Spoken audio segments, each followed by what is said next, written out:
my beautiful people. I hope everybody is having a nice morning, nice day, and y'all enjoying the weather in your area.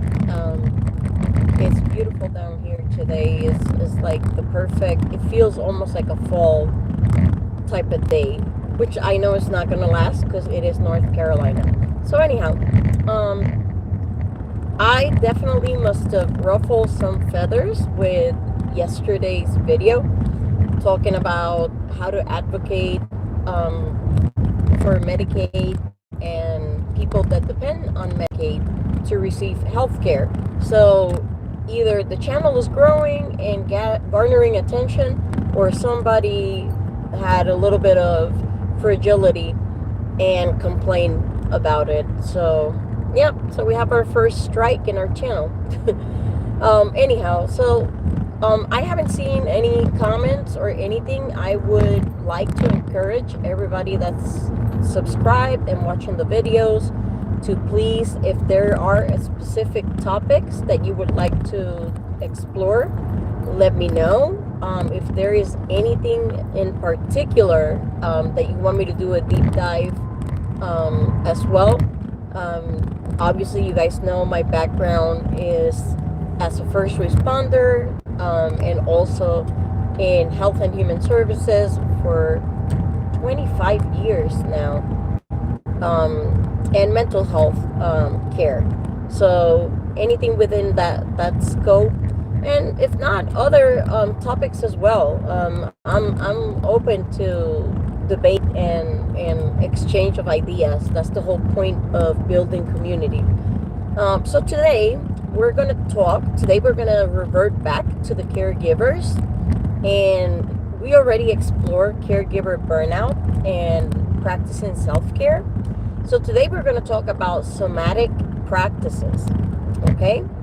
And somatic practices are kind of like in the same vein of practicing mindfulness and other very similar approaches and therapy.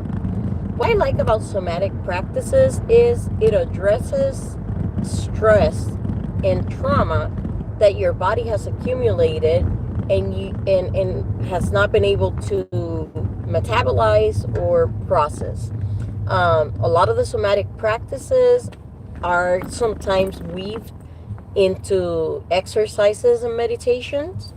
There's a lot of body movement involved in somatic practices. There's a lot of body scanning that you do when you're having somatic practices, which kind of help you regulate yourself, regulate your mood, settle your body when you're responding to a highly stressful event. And I just find it incredibly helpful. I usually mix my somatic practices with somatic yoga, and there are tons of places when you can find that.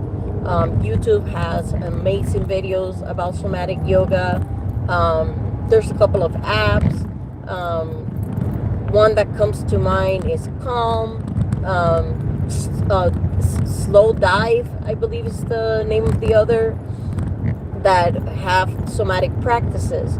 But just wanted to kind of like go a little bit over that. So people don't realize a lot of the time your body keeps score. Your body keeps tabs of stress situations and traumatic situations that you have not processed or metabolized, And sometimes when you do not take care of your mental health, your body will take care of it for you, not always in a positive way. So a lot of the times, that's why you notice tension in your lower back, tension in your jawline. Like me, for example, I carry most of my tension in my jaw and my stomach. When I'm not settled, my stomach just feels the pain and lets me know. Same with my jaw and tension headaches. I carry a lot of tension in this area. And there are some like ideas out there that depending on what your body's telling you, there's a specific trauma or stress that you need to address.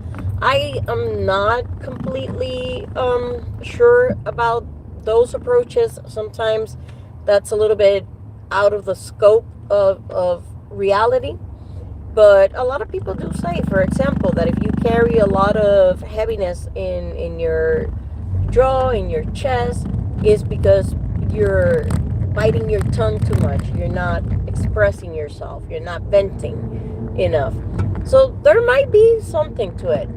But somatic practices are good because, again, they help you regulate and settle your body in high stress situations. So a lot of the times, what you're going to be doing is kind of like scanning your body. You're not going to judge.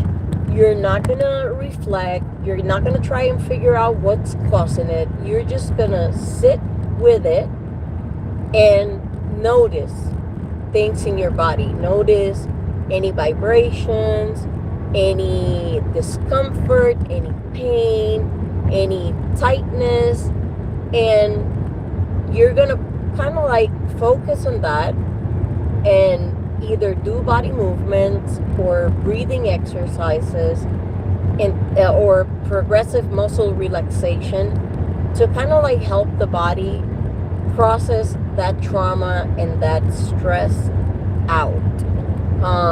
There are also somatic practices that will stimulate your vagus nerve, which a lot of people call the lizard brain. Other people call it the soul nerve, but it's the longest nerve in your body, and it actually runs all the way behind your vocal cords and everything, behind your belly. And a lot of the times that gut reaction comes from the vagus nerve. So the vagus nerve actually has the ability, when you do somatic practices the correct way, to immediately lower your blood pressure, lower your heart rate, and it lets you get your body settled. And I just feel, it is very important for us to caregivers, because we have to show up for our patients day in, day out, giving our best version. And that's not always realistic, especially if you have things going on yourself and other, like your own life has situations going on or any type of crisis. It is difficult, it is difficult to show up at 100% every day. But when you incorporate practices like this, you're giving yourself the room to heal and then help to heal others and process all of those things that your body holds on to. And until you really sit with it's just going to create more problems. There is an amazing book called The Body Keeps Score that talks a little bit about that, about how the body stores stress and trauma. And also, there is another book called My Grandmother's Hands that talks and walks you through somatic exercises from a different perspective.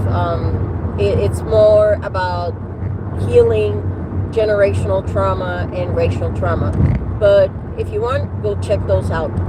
And that's it for me today. As always, please stay safe, stay healthy, help each other, and I'll be talking to you guys soon. Bye-bye.